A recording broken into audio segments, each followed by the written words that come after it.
You just got $1 trillion. Not a million, not a billion, a trillion. But there's a catch. You need to spend all of it in the next 24 hours, or you lose everything. This should be easy. First, you need a new car. Go to your local exotic dealership and buy yourself a Lambo. And a Ferrari. And a McLaren. You know what? Just buy up the entire dealership. Now, you have the $12 million garage of your dreams. But there's one small problem. In order to spend $1 trillion in 24 hours, you would need to buy out that entire dealership every single second. You need to think bigger. Let's hire 100 people to track down the 100 most expensive yachts and buy them for us. And let's throw in $1 million bonus for each mercenary. That'll be around a $40 billion check, but let's also buy the biggest cruise ship of all time for $2 billion and fill it up to maximum capacity, paying for everyone's tickets and tossing in a Rolex too. Let's make use of this ship's basketball court by buying up every single NBA team and having them battle it out. Then let's get Snoop Dogg, Katy Perry, Justin Bieber, and Beyonce to perform for us before sending them off to the International Space Station on a SpaceX rocket that costs $55 million per passenger. Now that you're hanging with rich people, you need a status symbol. You could buy the world's most expensive art piece for $500 million, but why would you do that when you could just buy the entire Metropolitan Museum of Art for $100 billion and then we could go over to... Transaction failed. There's no way we're already out of money. Yeah, we still have $800 billion. The Metropolitan Museum is an educational institution whose assets are held for the public benefit and are not owned by... You know what?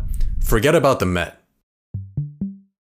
The entirety of New York City is worth around $1.3 trillion. There are currently 33,210 vacant units available, so let's hire 33,000 people to snatch those up for us, and of course throw in a 100K commission. But here's something you need to think about. The most expensive real estate purchase in US history was this $240 million concrete brick. That might sound like a lot of money, but you spending $240 million is like an average person spending $60.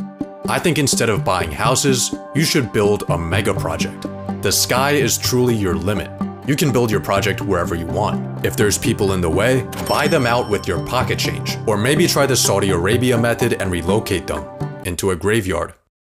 Actually, I think the Middle East is exactly where we need to go. So let's buy one Gulfstream G650 for each day of the year and fly across the world.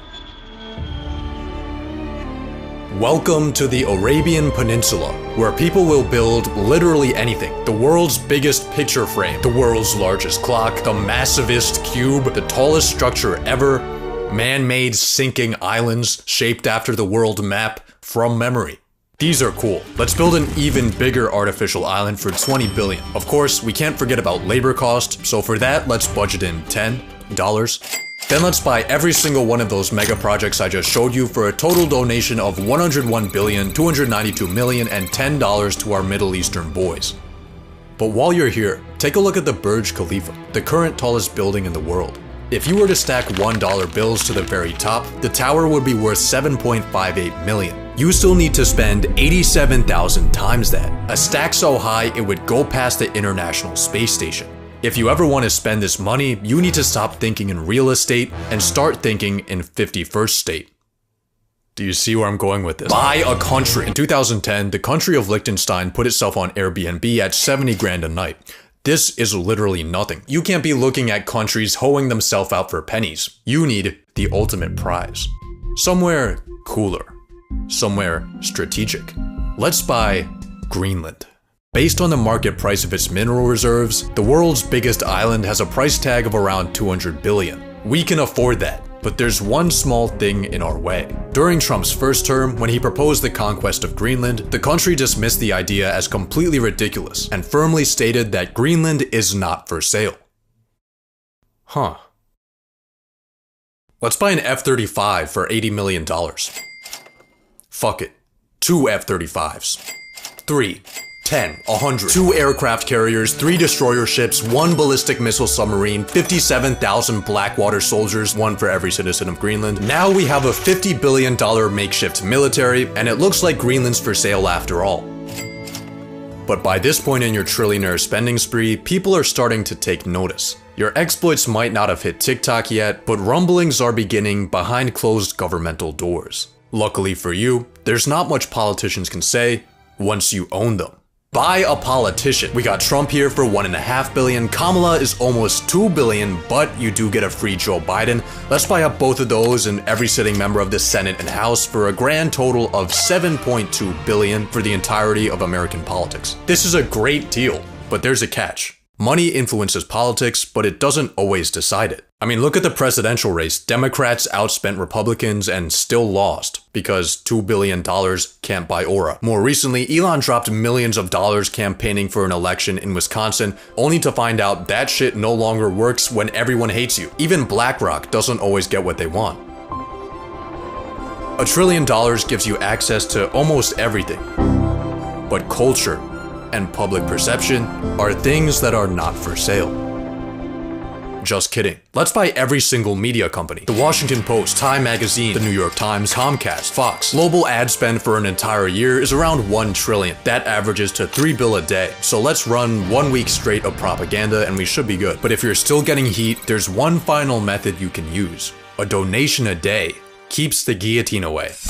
It's time for philanthropy. There are a lot of causes to choose from, but you should start off with the people most in need.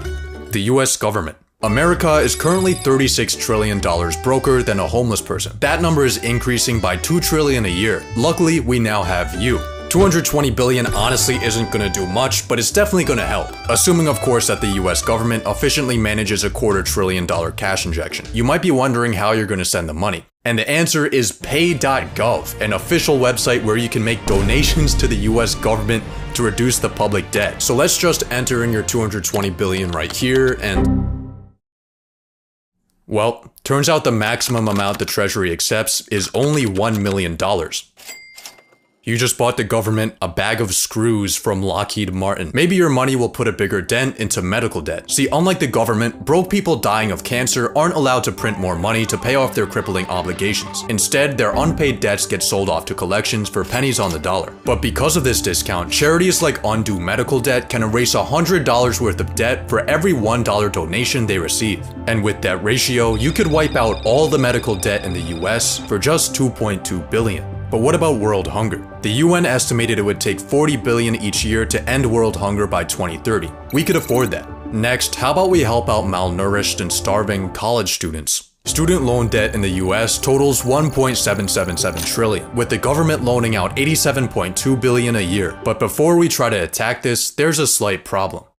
Once universities catch wind that trillionaire Jesus is bailing out their victims, they'll probably just jack up their prices. On top of that, paying off loans might be seen as unfair to older generations who had to pay their way through college and pick themselves up by their bootstraps. Turns out philanthropy isn't as easy as it seems. It's not easy. Building Amazon was not easy. Philanthropy is very similar. It's really hard. I agree with Jeff here. Let's just buy another $500 million yacht. That's enough philanthropy for today. You still have $60 billion left, and I think I know how to spend it. It might be semi-cheating, but hear me out. 37% of Americans can't afford an unexpected purchase over $400. Being a trillionaire, your passive income earns you $400 every 0.126 seconds. The median net worth under 35 is $39,000. As a trillionaire, you could exchange your toilet paper with rolls of $39,000 bills for your entire lifetime and it wouldn't put a dent in your finances. $1 trillion gives you horizons incomprehensible to the normal paycheck-to-paycheck living human. Even after your spending spree, you still have so much money left that it gives you too many options. You could launch space programs, clean up the ocean, fund institutions. 24 hours just isn't enough time for this much fun. So let's buy more time. Make yourself a trust and safely store your money in it. Now, all of those humanity-shifting endeavors, you can sleep on them, on the world's most expensive bed.